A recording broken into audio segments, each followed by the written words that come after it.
आप अल्लाह के रसूल के महफिल को सजा रहे हैं।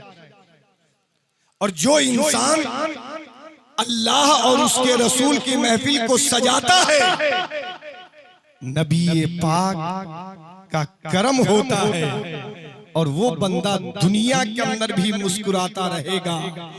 और कब्र में जब उतारा जाएगा, तीसरा सवाल होगा, तुम जाओगे सीने से, सरकार आएंगे मदीने से।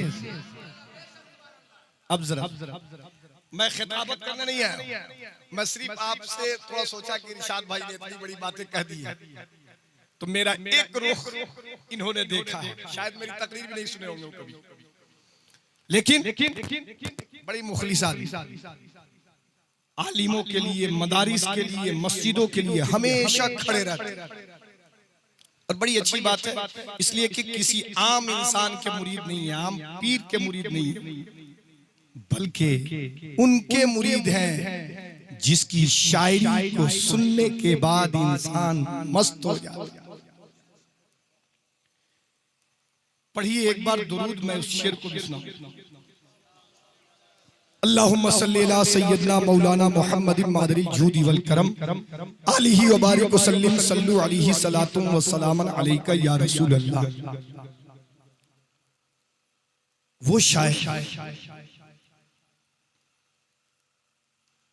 जिसने पूरी जिंदगी अल्लाह और उसके रसूल में मस्त होकर और नबी की मोहब्बत दिल में बसा और अपनी सूफियत का, अपनी बुजुर्गियत का इजहार दुनिया वालों के सामने नहीं किया। जिसके आप मुरीद हैं, अगर इन आंखों ने मुफ्ती आजम हिंद को देखा है तो आपकी आंखों को देखना भी मेरे लिए सवाब है। हुजूर मुफ्ती आजम हिंद लिखते हैं, मेरे आमाल का बदला तो जहन्नम ही था। इतना बड़ा मुत्तकी, इतना बड़ा परहेजगार,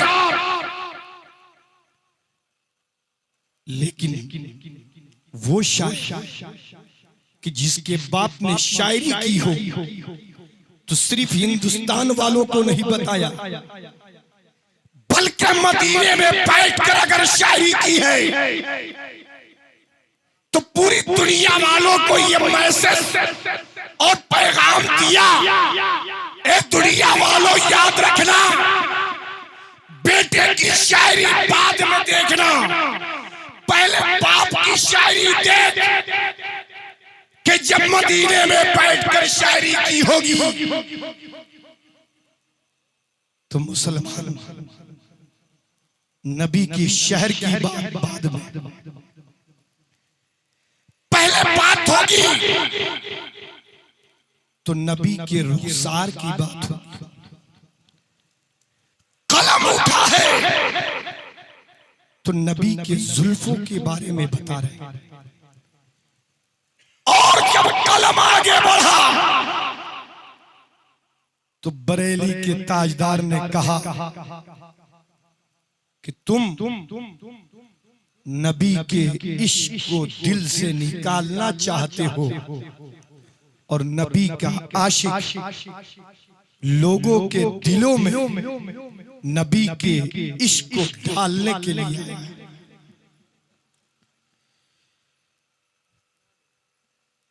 जब नबी के आशिक ने बताया कि मेरी शायरी होगी, दुनिया के लीडर पे नहीं होगी बल्कि शायरी होगी तो जिसके सदक़े में पूरी कायनात को पैदा किया गया उस पे शायरी होगी, जिसके सदक़े में 1,24,000 कमोबेश अंबिया किराम को पैदा किया गया, शायरी होगी तो उसकी पर होगी, जिसके सदक़े में जमीन का फर्श बिछाया गया, आसमान के शामियाने को लगाया गया, कायनात के जर्रे जर्रे को पैदा किया गया। बरेली के ताजदार ने लिखना शुरू किया, मुस्तफा जान रहमत पे लाखों सलाम, मुस्तफा जान रहमत पे लाखों सलाम, शमे बज़्मे हिदायत पे लाखों सलाम। ये नबी के आशिक का इश्क है। अब आप तैयार हो गए मुकम्मल, मैं लंबा वक्त नहीं लूंगा इसलिए कि इरशाद भाई लंबी तकरीर नहीं करते, बस सिर्फ आपकी मोहब्बत में हाजिर है, आपके बहनोई साहब की मोहब्बत, और आवाज तो इसी पे इसी रहती है, डेली का यही काम है। अब जरा कुछ सुनने के मूड में है तो जरा जोर से बोलिए सुभान अल्लाह। सुभान अल्लाह। आप मुफ्ती आजम हिंद के आशिक है। अब किसी आशिक से सवाल हो जाए इस पुरफतन दौर में, उस दौर में जिस दौर में मस्जिदों के खिलाफ आजान, मस्जिदों से आजान हो रही है, लोगों की कान में जब जा रही है तो लोगों को तकलीफ पहुंच रही है। उस जमाने में जब मदरसे में पढ़ने वाले तलबा मदरसे से बाहर निकलते हैं, दुनिया उन्हें आतंकवाद कह के उन्हें अपने निशाने पे लेती है कि ये मदरसे आतंकवाद पैदा कर रहे हैं। लेकिन ये मुसलमान आशिक हो, इस दौर में अगर सवाल कर दे कि आप कैसे आशिक हो, जरा हदीस से इसको बता दो, तो मुफ्ती आजम हिंद का पक्का आशिक तो बोल दे, और वो बताएगा कि किसी दुनियादार के पास मत चल, हमें मक्का जाने की जरूरत नहीं है, मक्का के बारे में पता है कि ये अल्लाह का घर है। लेकिन अगर हदीसे रसूल को जानना है तो मस्जिद नबवी के सहन तक पहुंचना होगा। क्या बात है, वाह। अब जरा हदीस सुनना चाहते हैं तो जोर से बोलिए सुभान अल्लाह, सुभान अल्लाह, सुभान अल्लाह। और जरा जोर से बोलिए या रसूल अल्लाह। तिरमिजी शरीफ जिल्ले सानी अबवाबुज़्ज़ुहद सफ़ा नंबर 64 अन अनस इब्ने मालिक अन्नहु क़ाल जाअ रजुलन इला रसूलिल्लाहि सल्लल्लाहु तआला अलैहि वसल्लम फ़क़ाल या रसूलल्लाह मता क़यामुस्साअ फ़क़ाम अन्नबिय्यु सल्लल्लाहु तआला अलैहि वसल्लम इला सलाति फ़लम्मा क़ज़ा सलाता क़ाल अय्ना साइलु अन क़यामुस्साअ फ़क़ाल रजुलन अना या रसूल अल्लाह क़ाल मा अदतु लहा कबीर सलाती वला सौमी इल्ला इन्नी उहिब्बुल्लाह व रसूलहु फ़क़ाल अलैहि सलाम अल मरउ मा मन अहब्बा व अंत मा मन अहबब्ता। प्यार से कहिए सुभान अल्लाह, सुभान अल्लाह, सुभान अल्लाह। ऐ मेरे प्यारे भाई, हदीस के ट्रांसलेशन को सुनिए, हदीस के तर्जुमे को सुनिए, हदीस के मफहूम को सुनिए, ईमान में रोशनी पैदा हो जाएगी। हजरत अनस इब्ने मालिक रज़ी अल्लाह ताला अन्हु से रवायत है, वो फरमाते हैं एक दफा सरकार की बारगाह में मैंने अर्ज़ किया या रसूल अल्लाह क़यामत कब आएगी। या रसूल अल्लाह कयामत कब आएगी। नबी के आशिकों गौर से सुनना, मेरे सरकार ने फरमाया, मेरे आका ने फरमाया, ओ सहाबा तुम मुझसे कयामत के बारे में सवाल कर रहे हो, तुम मुझसे कयामत के बारे में पूछ रहे हो, तुम मुझसे कयामत के बारे में क्वेश्चन कर रहे हो, लेकिन पहले मुझे ये बता कि तूने कयामत के लिए कुछ तैयारियां की है या नहीं। तो कुर्बान जाओ दाहा के मुसलमान। साहबी ने क्या जवाब दिया? अगर हम होते, आप होते और अल्लामा आपसे सवाल करते, आपने कयामत की क्या तैयारी की है, आप सीना ठोक कर जवाब दोगे, मौलाना मैंने नमाजें क्यों पढ़ी है, रोजा क्यों रखा है, हज क्यों किया है, ज़कातें क्यों दी है, इतना बड़ा मजमा इकट्ठा क्यों किया है, जिक्र खुदा और जिक्र रसूल क्यों कर रहे हैं, ये सारी तैयारियां तो कयामत ही के लिए है। बोलो हर एक का जवाब यही होगा कि नहीं। लेकिन सुनो, इमरान को बोलने दो। एक सहाबी रसूल का अकीदा देखो, एक सहाबी रसूल का ईमान देखो, एक सहाबी रसूल का जज्बा देखो।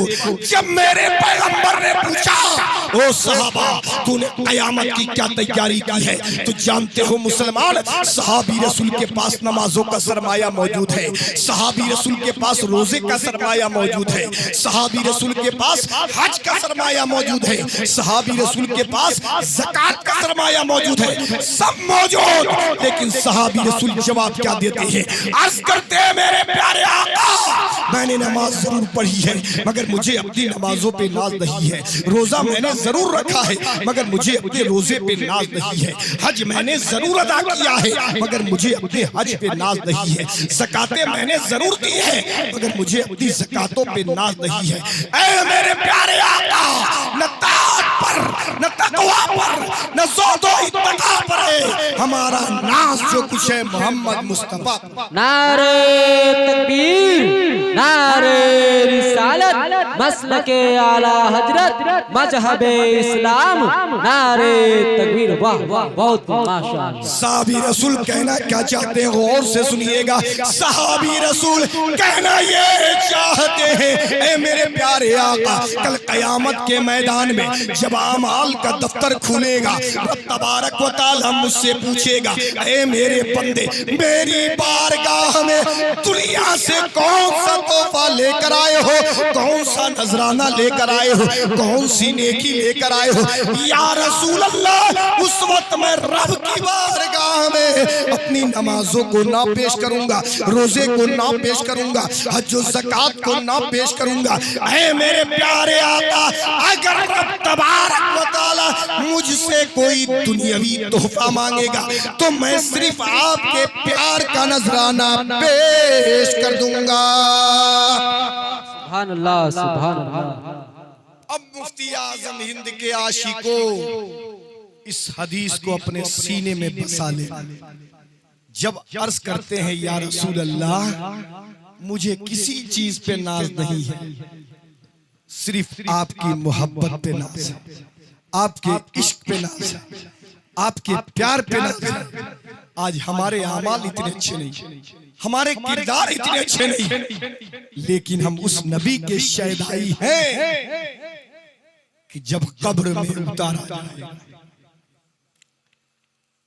कब्र में उतारा जाएगा। 12 तकरीर में आपने सुना, पहला सवाल होगा, दूसरा सवाल होगा, तब तीसरा सवाल होगा।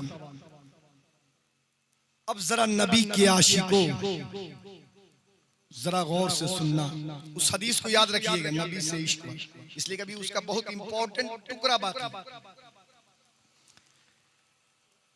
कब्र में बंदा उतारा जा रहा है। आज से 40-42 दिन पहले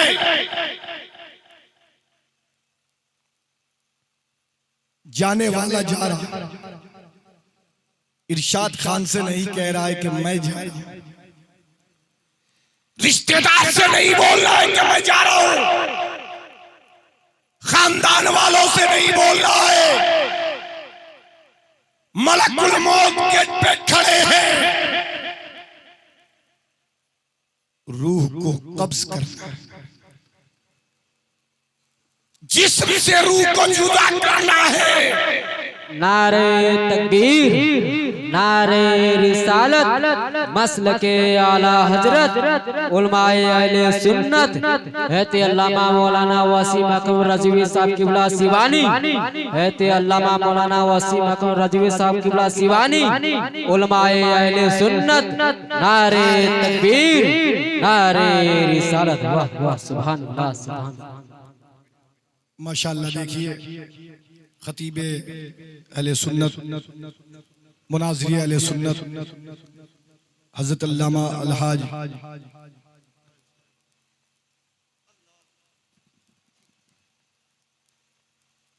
मौलाना वसीम अकरम रिज़वी साहब आपके निगाहों के सामने। मुफ्ती साहब किबला, आप पीछे क्यों बैठे?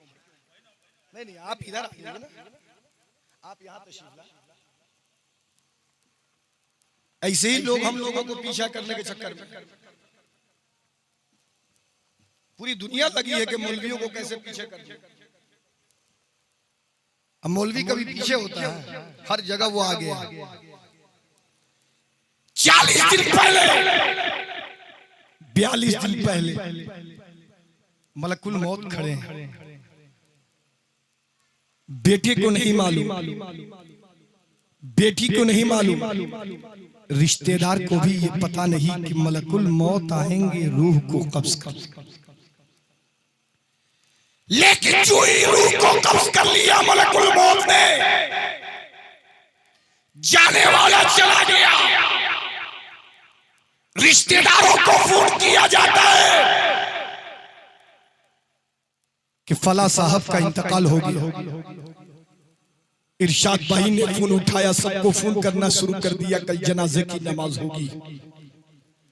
मुफ्ती साहब हाजिर हैं, जनाजे की नमाज होने वाली है, वक्त बिल्कुल करीब है। आगे मैयत रख दिया गया, आगे जनाजे को रखा गया। मुफ्ती साहब किबला आगे खड़े हैं, कहते हैं सुन्नी मुसलमान ऐ नबी के आशिकों, दुनिया के अंदर इंसान है, मामलात होते रहते हैं। दुनिया के इंसान आपस में कुछ कुछ छोटी छोटी चीजें, बड़ी बड़ी चीजें होती रहती हैं, लेकिन सबसे बेहतर इंसान वो है कि जो अल्लाह के लिए बंदे को माफ करे। पहली नसीहत। दूसरी नसीहत मुफ्ती साहब की होती है कि अगर कोई लेन देन हो तो वरसा मौजूद है, ले ले या अल्लाह के लिए माफ फरमा। तीसरी बात बताते हैं क्या हो, जरा जनाजे की नियत मुलाहिजा करो। नियत भी बता दिए, कहते हैं पहली तकबीर हो सना पढ़ लेना, दूसरी तकबीर हो दुरूद इब्राहिम पढ़ लेना, तीसरी तकबीर हो दुआए मैयत पढ़ लेना। मैंने कहा हुजूर, पहली तकबीर हुई, रब को याद किया, रब की वहदानियत का इकरार किया, रब को एक कहा। इन्होंने कहा है मौलाना सुनो, पहली तकबीर हो गई, रब को याद कर लिया, बजाओ मदीने वाले पे जरा दुरूद भी भेज लो। मैंने कहा मुफ्ती साहब, जाने वाला जा रहा है, पहली तकबीर में जब रब को याद कर लिया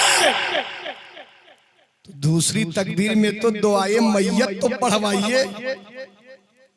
मुफ्ती साहब ने कहा ओ मौलाना सुनो, फौरन फतवा जारी हो जाएगा, फतवा निकल जाएगा।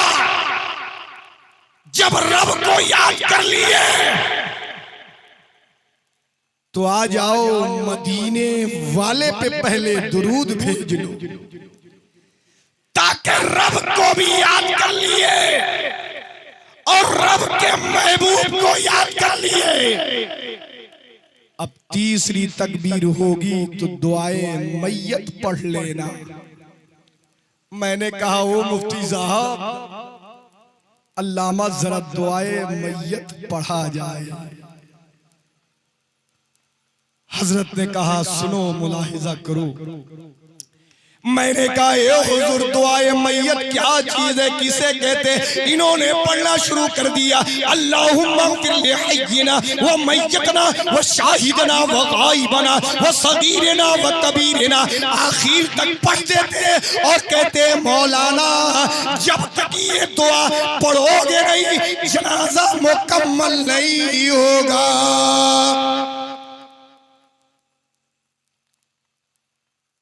अब मैंने कहा हुजूर इमाम साहब किबला, जरा इसका तर्जमा भी बता दीजिए। बड़ा पुरफतन दौर है इरशाद भाई। मैंने कहा हुजूर जरा तर्जमा बताया जाए। उन्होंने कहा अल्लाहुम्मा गफिर लिहय्यिना, ए अल्लाह हम में जो जिंदा है उनकी मगफिरत फरमा। मैंने कहा हुजूर सामने मैयत है, सामने मैयत को लेटाया गया है और दुआ किया जा रहा है अल्लाह हम में जो जिंदा है उनकी मगफिरत फरमा। उसके बाद मुफ्ती साहब बोल उठे कि जब जिंदों के लिए दुआ कर लिए तो अब आ जाओ मुर्दों के लिए भी दुआ कर लो। मैंने कहा मैयत के लिए दुआ होती, इन्होंने कहा नहीं, अरे यही वो दुआ है कि जिंदों की दुआ से मुर्दे बख्शे जाते हैं और मुर्दों की दुआ से जिंदे बख्शे जाते हैं।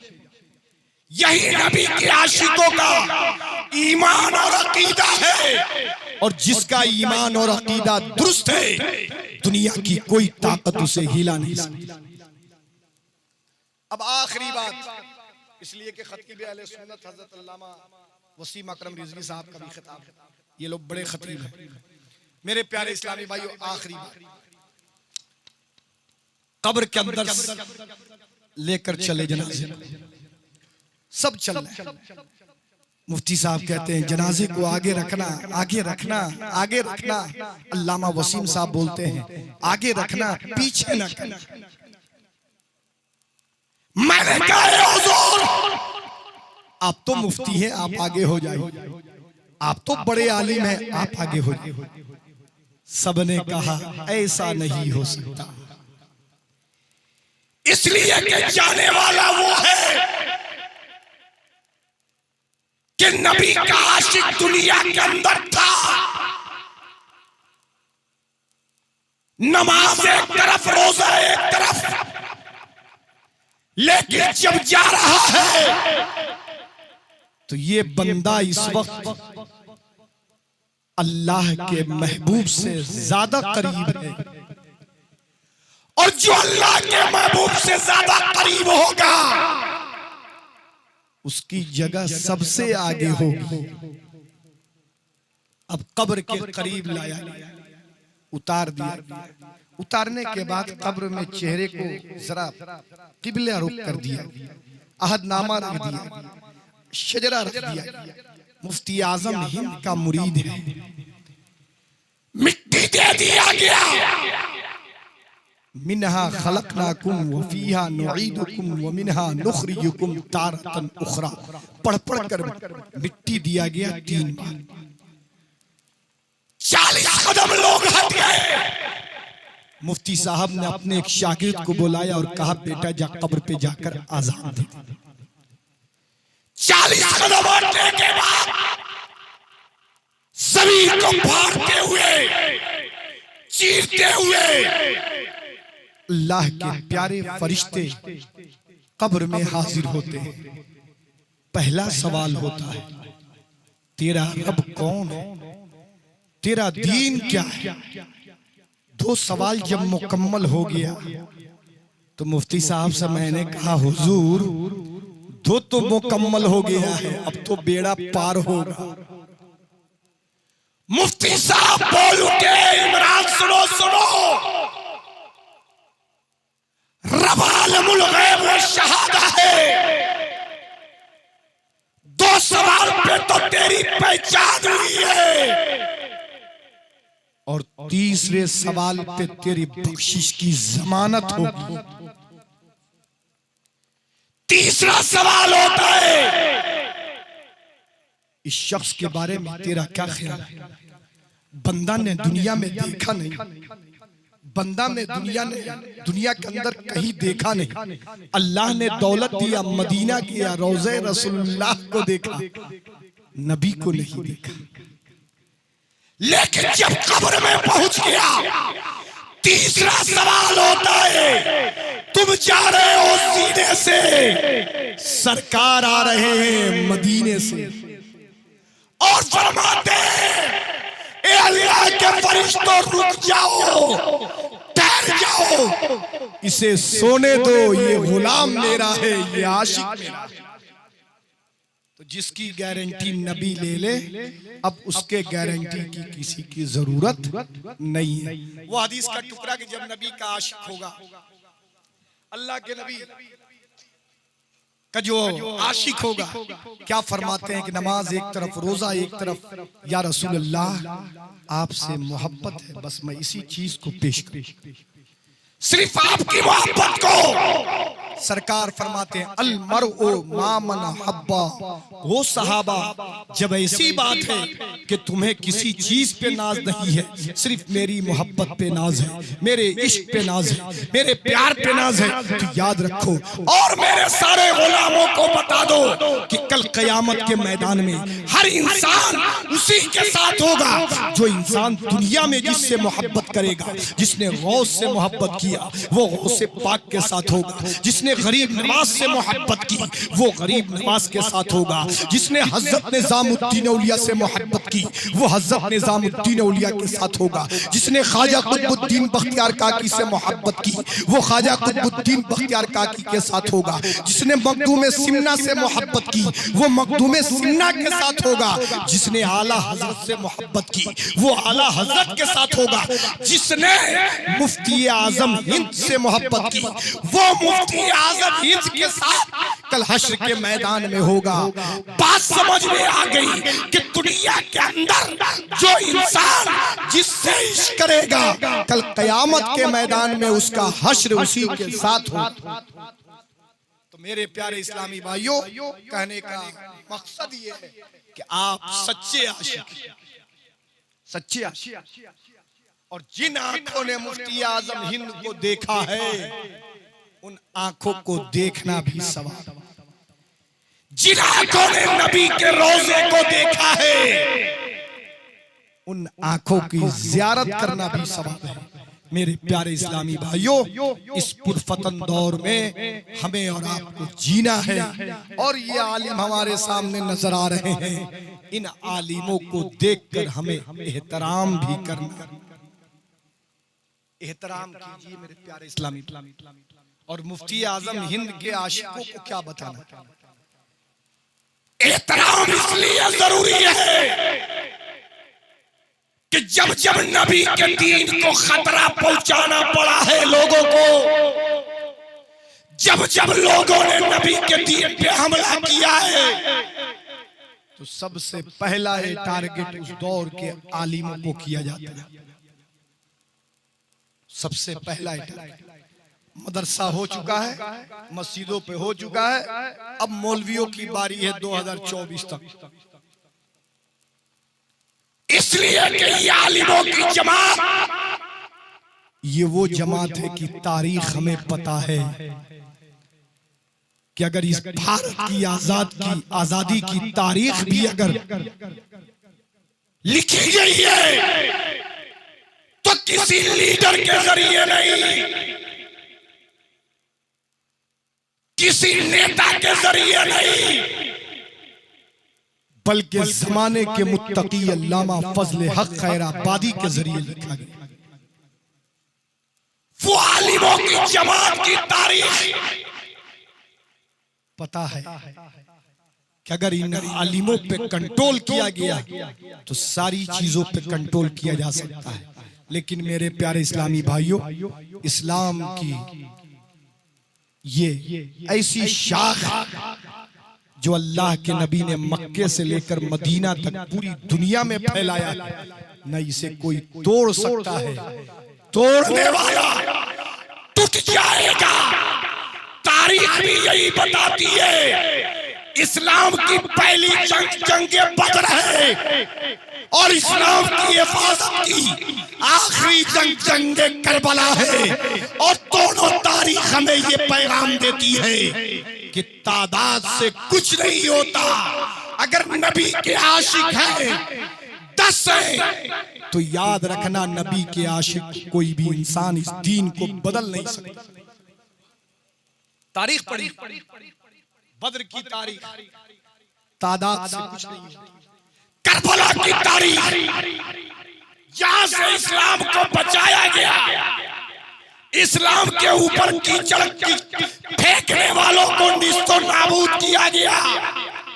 मेरे प्यारे इस्लामी भाइयों, नबी के नवासे ने दुनिया वालों को पैगाम दिया, हक एक तरफ होगा, बातिल एक तरफ होगा, और जो नबी का आशिक होगा उसे दुनिया की कोई ताकत हिला नहीं सकती है। इसलिए कि मदरसों के खिलाफ जो लोग बोल रहे हैं उनको ये पता है कि ये घर रसूलुल्लाह का है, और जब रसूल पाक के घर पे हमला होगा तो याद रखिएगा मेरे प्यारे इस्लामी भाइयों, कुरान खानी अगर बचा के रखा गया है तो मदरसों की देन है, मिलाद अगर बचा के रखा गया तो मदरसों की देन है, मस्जिदों के अंदर मुसल्ले बिछे ये भी मदरसों की देन है मेरे प्यारे इस्लामी भाइयों। और जब जब लोगों ने उस पे हमला किया है तो याद रखना, दुनियादार के घर को तो फंसाया जा सकता है लेकिन रसूलुल्लाह के घर को फंसाया नहीं जा सकता। अल्लाह की बारगाह में दुआ है, ए अल्लाह हमको आपको सबको इस छोटी सी तकरीर पे अमल करने की तौफीक और रफीक अता फरमा दे। हम सब मिलकर रब की बारगाह में तौबा इस्तग़फ़ार पढ़ें।